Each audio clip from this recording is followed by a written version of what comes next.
तर यंदाचं पावसाळी अधिवेशन विरोधी पक्ष नेत्याविनाच होण्याची चिन्ह दिसतात। निवडीचा प्रस्ताव अद्यापही विधानसभा अध्यक्षांच्या विचाराधीन आहे। या अधिवेशनात तरी विरोधी पक्ष नेत्याची निवड होणार का, याकडे आता सर्वांचं लक्ष लागून राहिलंय। निवडीचा प्रस्ताव अद्यापही अध्यक्षांच्या विचाराधीन असल्याचं समजतंय। विरोधी पक्ष नेत्याची निवड यावेळी होणार की नाही, हा प्रश्न आता खरं तर उपस्थित होतोय। यंदाचं पावसाळी अधिवेशनही विरोधी पक्ष नेत्याविनाच होण्याची चिन्ह आता निर्माण झाली आहे।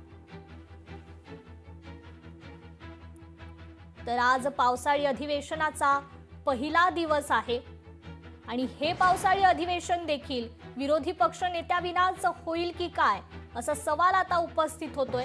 कारण निवडीचा प्रस्ताव अद्यापही विधानसभा अध्यक्षांच्या विचाराधीन आहे। तर या अधिवेशनात तरी विरोधी पक्ष नेत्याची निवड होणार का, याकडे आता सर्वांचं लक्ष लागून राहिलंय।